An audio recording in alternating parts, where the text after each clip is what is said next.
I found something cool! Welcome back to The Order, where we talk about all things awesome and collectible. Today's dish of choice is the Kylo Ren Black Series helmet from Hasbro. We'll take a look at the pros and cons and work out if this is worth the crazy prices being paid on the aftermarket now, and I'll show you a very quick, cheap upgrade that you can do at the end. As ever, if you enjoy this video, it would be a massive help if you could drop me a like and subscribe. Help a veteran get a warm meal. Let's get in! At the end of the day, this is a bucket review, so there's not really going to be that much to talk about in terms of features. The helmet comes in two pieces, which you have to slot together. It's made of a fairly light and flexible plastic, which feels a little bit cheap if I'm honest, and it also comes with this sort of insert bit that you rest your head on once it's in the helmet, and this allows you to adjust the size as well. Broadly, a lot of the design and build elements to this Black Series helmet feel identical to the much earlier versions of Star Wars helmets that were produced by Hasbro, but were produced as toys rather than collectibles. And I think unfortunately it's those elements that make this feel cheap rather than collectible. The detail is pretty good here. I think that Hasbro have done pretty well with the weathering. There's plenty of scrapes and scratches around the helmet, but then you've got this really visible seam that runs all the way along the sort of central axis, which a lot of collectors are going to find unacceptable. The face guard and the metal effect around the eyes is cool. I actually think that they've sized this helmet perfectly as well. I've seen a couple of people say that the Hasbro helmets can be a little bit too big and a bit bobbleheady, but actually this seems absolutely right. This helmet has a voice changer mod to allow you to sound like Kylo Ren. You do not sound like Kylo Ren, but I'll talk you through it anyway. Bit complicated, but to get into the batteries you have to split the whole thing apart, and then you go to the sort of bit right at the top of the scalp. You have to unscrew this port at the top and then enter 3 AA batteries.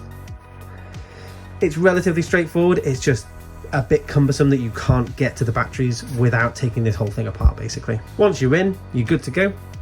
You've got a button here, and this controls the volume, I think, and the level of modulation.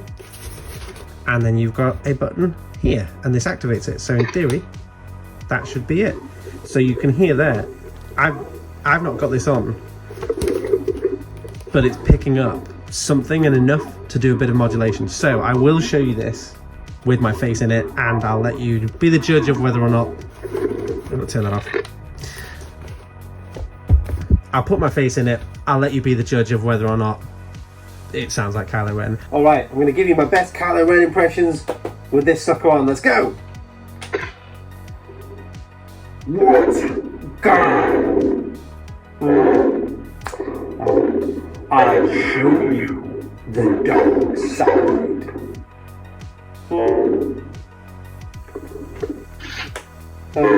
Is that any better? Not convinced. It's doing it. Yeah, a little bit. Ugh. Let's take it all the way to the top. Okay, so this is it with the least amount of reverberation. This is the best you're going to get. And it still doesn't sound quite right. Never mind. Do you know who it reminds me of? Any Stargate SG-1 fans, Jaffa.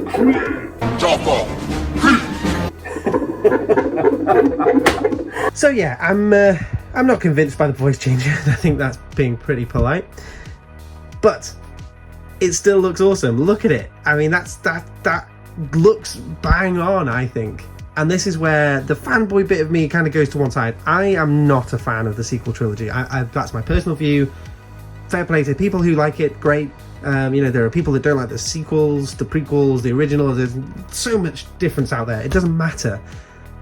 Personally, I love the design though. Kylo Ren, when he first came on screen and the opening at the start of The Force Awakens, he had all the potential in the world. I think it was lost and a bit wasted, personally, but you can't deny this is an awesome design helmet. Before I give you my final verdict on this, I'm going to show you a little modification that you can do that's very, very cheap, and it's going to add a little pizzazz to this. One of the things that I really love about Kylo Ren's design in the films is when he's wearing the full hood, and it's got a real menacing kind of broken shawl that he wears around the helmet. And I wanted to put something with this so that I can have it on display. What I did have was one of these half masks, voice changes, also produced by Hasbro, and this cost me about £2 because it didn't work. The voice box on it broken, so great. But that had this attached to it, so I'll show you how I disconnected that. Fairly straightforward. Couple of screws in the face, you unscrew those. They were a bit cumbersome, so I took a power tool to it, and then you just unclip, and it leaves you with this shawl. Now we're cooking with gas. This thing's ready to go on a display stand, and it's gonna look awesome. For the sake of, what, a couple of quid? Absolutely worth it. So is this something I can recommend? I have to be honest, as much as I'm buzzing over this now because I've finally got it after absolutely ages of searching and searching, if you're gonna get this at the current aftermarket price, no, it is not worth it. Try and hold out, wait for it to come cheaper. This is one of the cheapest feeling Black Series helmets I've come across. It does look great and it looks the piece, but the voice box is naff, the plastic feels cheap, the weight is cheap, so if you can find it on the cheap, by all means pick it up. But otherwise, I'm afraid, it's a pass.